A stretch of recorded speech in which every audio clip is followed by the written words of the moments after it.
It was 12:45 a.m., the kind of late hour when the world outside feels distant, like it belongs to another time. The 7-Eleven store stood in a quiet suburban area, tucked away between residential streets. The light drizzle outside shimmered under the glow of streetlights, the wet pavement reflecting their muted light like a faint mirror. The streets were empty, silent, except for the occasional distant barking of a dog echoing in the cold night. Inside, the store was equally still, save for the soft hum of the refrigerators and the occasional rustling of candy wrappers. The air was thick with the usual smells: stale coffee, chips, and the faint scent of cleaning supplies. The clock on the wall ticked away, the minutes passing, slowly, almost lazily. I was standing behind the counter, eyes darting from the register to the occasional customer. My name's Mark Reynolds, 27 years old, and this is where I work. Just another cashier, trying to make a living. I'm practical, observant, and have a way of keeping my distance from the usual chaos of late-night shifts. The job wasn't glamorous, but it paid the bills. Behind me, Jack Thompson, the stock clerk, was stacking shelves, his movements easygoing. At 30, Jack was a solid guy, calm and cautious, but he had that relaxed air that made the night shift bearable. And then there was Steve Carter, the restless night worker, who was always full of chatter. Steve, 26, always had something to say about everything, even when no one was listening.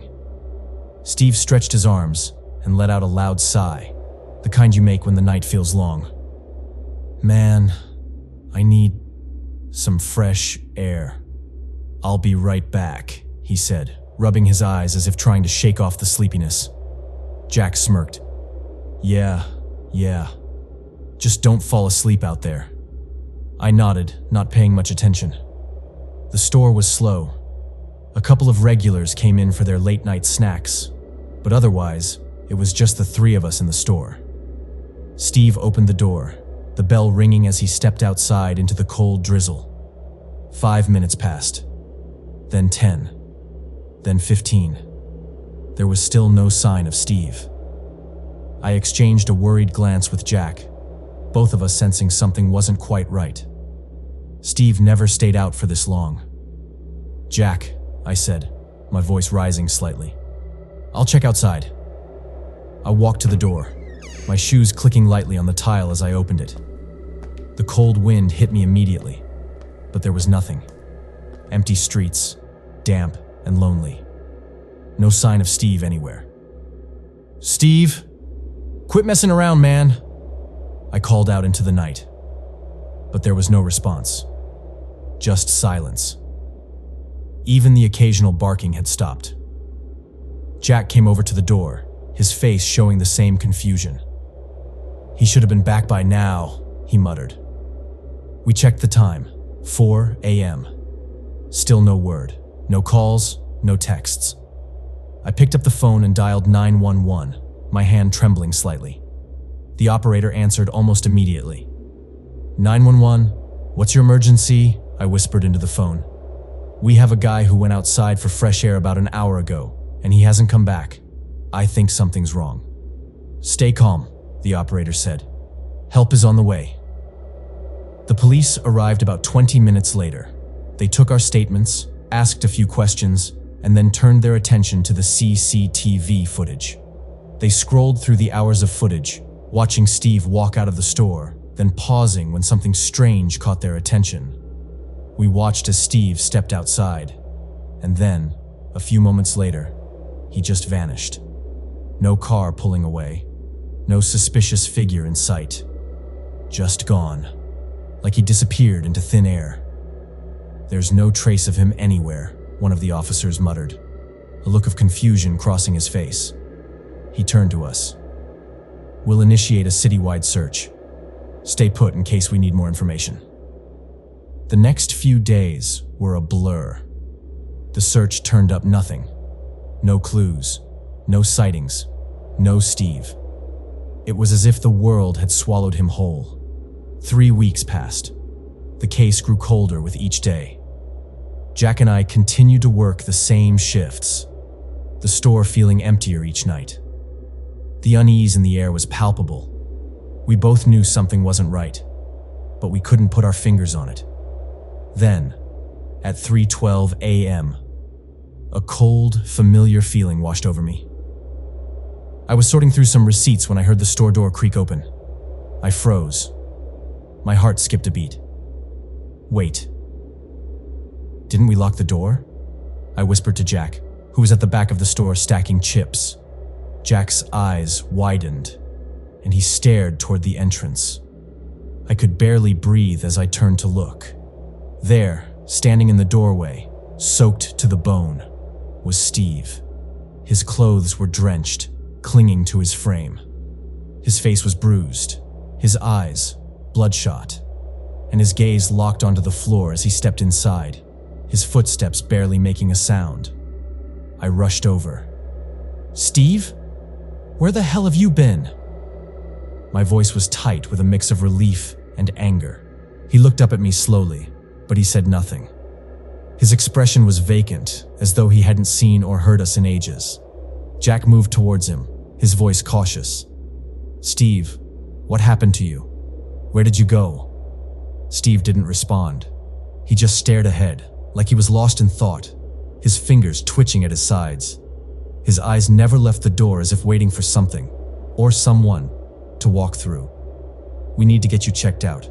You're in no condition to be standing here," I said, my concern growing as I saw the raw terror in his face. Without another word, we called the police again. At the hospital, after a thorough medical checkup, Steve finally spoke. His voice trembled as he recounted the horror he'd been through. "They knew me. I'd seen them before, in the store," Steve started, his voice weak, as though the words themselves brought back the terror. "I reported them once. They tried to rob us," he continued, his eyes wide with fear. "But that night, they came back for me." Steve's hands were shaking as he relived the memories. "3 masked men grabbed me outside. They shoved me into a van and took me to an abandoned house." His voice faltered. "For weeks, they tortured me. They wanted security codes, safe combinations, but I told them nothing." Then, his voice dropped lower, almost to a whisper. "At night, I heard things. A woman laughing, a child crying. But when I looked up, there was nothing there." He paused, his face growing pale. "The kidnappers started whispering about something in the house, something watching us." I could feel my stomach drop as he spoke. "One night I managed to loosen my ropes and ran. I didn't know where else to go, so I came back here." The police followed Steve's directions to the abandoned house, hoping to find evidence or even the kidnappers. But when they arrived, the house was completely empty. No furniture, no signs of life, nothing. Just an empty shell, cold and abandoned, like no one had ever lived there. "Weird," one of the officers muttered. "Either they cleaned this place out fast, or something isn't right here." The next day, Steve resigned. "I can't stay here anymore," he said, his voice tired and distant. "This store was my life, but I'm done." Jack and I still worked at the store, but things had changed. We double-checked the locks now. We never went outside alone, and we always wondered if those men are still watching.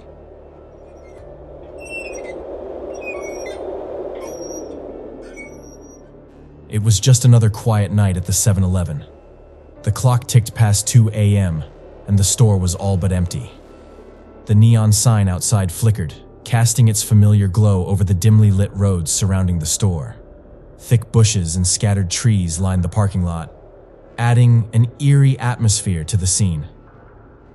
The coolers hummed softly, and the faint static of the radio filled the silence, barely keeping the creeping quiet at bay. I was behind the counter, as usual, just trying to make it through the night shift.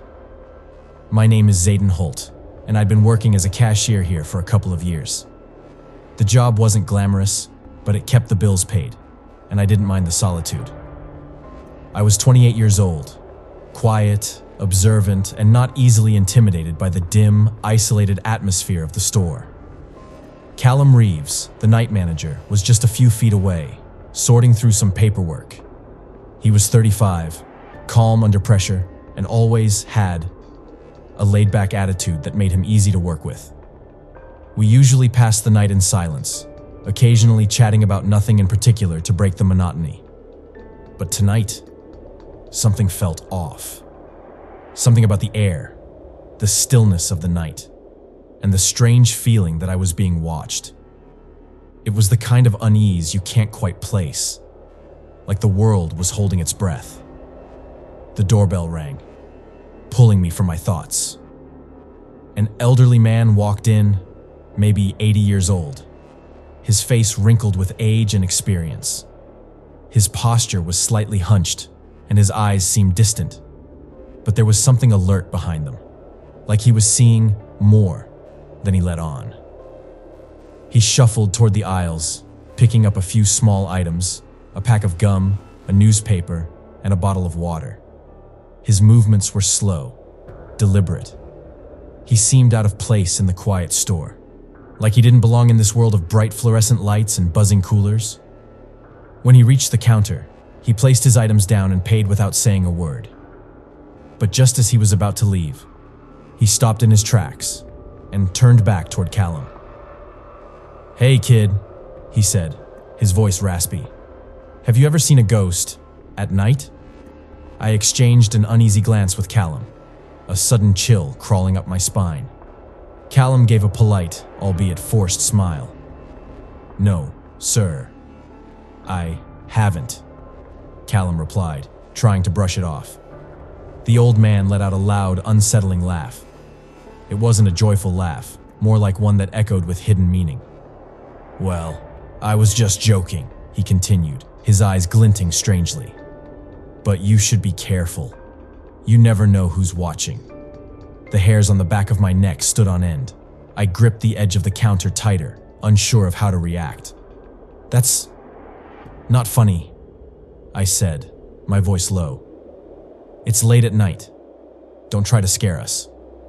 He chuckled again, shaking his head. All right. You kids have fun." With that, he turned and walked out the door, disappearing into the darkness beyond the parking lot. I exhaled, trying to shake off the lingering sense of unease. "That was weird," I muttered, still watching the door. Callum shrugged it off, clearly not too worried. "Just some old guy messing around." I wasn't so sure. But before I could voice my thoughts, the doorbell rang again. This time, 3 men walked in. They didn't seem unusual at first, just regular customers. But something about the way they moved felt off. One man grabbed a bag of chips. Another headed to the coffee machine. The third one? He wandered around the aisles, not looking at anything in particular.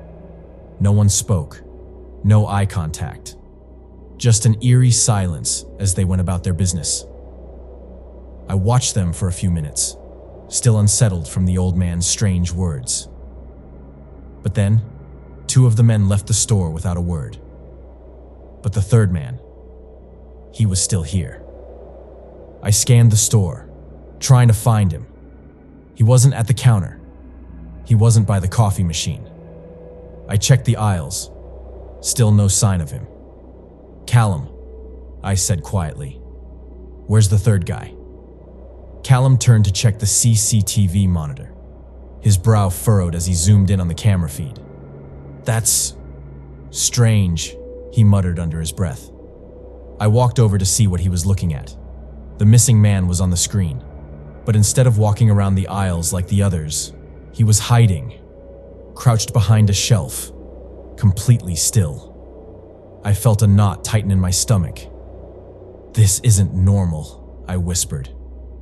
Callum didn't hesitate. He stood up and walked toward the shelf, his voice steady but firm. "Excuse me. What are you doing there?" There was a long, suffocating silence. Then, slowly, the man stood up. His eyes locked onto Callum's with an intensity that made my blood run cold. "Don't come any closer. Or else," the man said, his voice low and threatening. My heartbeat quickened. I instinctively reached for the phone, dialing 911. I whispered into the phone, my hands shaking. "We have a man in the store. Possibly armed." The operator on the other end responded quickly.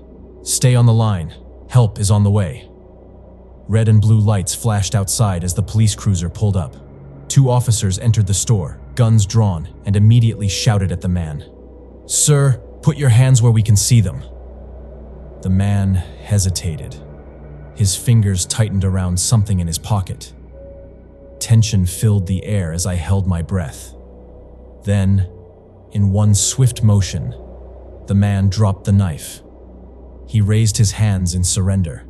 The officers moved in quickly, cuffing him and escorting him to the door. One of the officers turned to him and asked, "Why were you hiding?" The man looked up, his expression emotionless. "Just passing time, but you caught me." I exchanged a glance with Callum. Was this just some prank, or was there something darker at play? The police took the man away, and the store fell silent again. The usual hum of the coolers filled the space, but it didn't feel the same anymore. The tension was still hanging in the air. Callum sighed and shook his head. "This job doesn't pay me enough for this."